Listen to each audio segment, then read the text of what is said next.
Hi guys, in this video, I will be discussing a commonly used term in the Forex market, the pip. A pip is an abbreviation for percentage in point. By definition, a pip represents the smallest movement that the price of a currency pair can make. However, the accuracy of this definition requires some clarification. Now, if you observe the valuation of the euro-dollar on a trading platform, the bid price is on the left and the ask price is on the right, both prices displaying 1.2257. The only difference being those prices at the top right in superscript, which are 7 for the bid and 9 for the ask. The pip is conventionally considered as the fourth number to the right of the decimal. In this example, it is 7 for both the bid and the ask prices. The additional numbers, 7 for the bid and 9 for the ask, are called fractional pips. With advancing technology and increasing competition, most brokers now offer pricing with 5 decimal points. The pip remains as the fourth decimal number, with the fifth number as the fractional pip, contributing to a higher degree of price resolution. For effective forex trading, I recommend incorporating the fifth number from the decimal point to refine the value of the fourth number, which is the pip. In this scenario, you would round up the bid price from 1.22577 to 1.2258.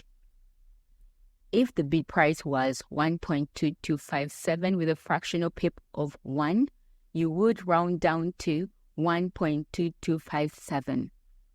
It's just much easier from a practical standpoint. The difference is not even noticeable.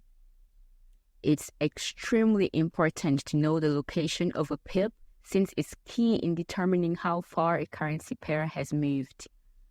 The pip of a currency pair is always the fourth number except for the Japanese yen.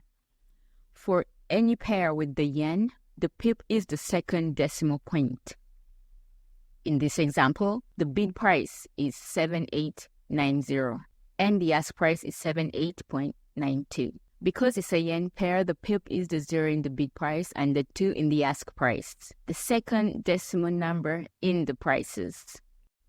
For every pair that doesn't include the yen, the pip will always be the fourth decimal number. When trading stocks, pennies and cents are the smallest increment of movement. And when you're trading futures, it's ticks. Forex uses pips. The graphic provided illustrates the typical pricing of a currency pair, including the Japanese yen. With most currency pairs, the pip is the fourth number to the right of the decimal point. The fifth number is a fraction of a pip.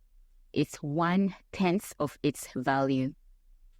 And as we said, for practical purposes, we're just going to use it to round the pip up or down when pricing currency pairs. For example, if your entry for the euro-dollar is at 1.1234, and if the fractional pip is at 5, just round it down.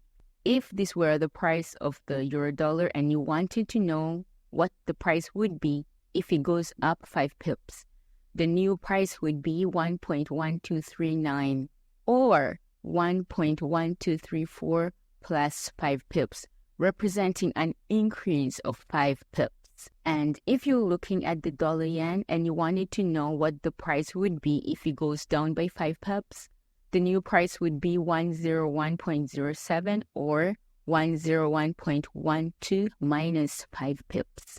That's what a pip is. Pip allows you to determine the degree of movement in the price of a currency pair. Understanding pips is crucial as it enables you to gauge the extent of movement in the price of a currency pair.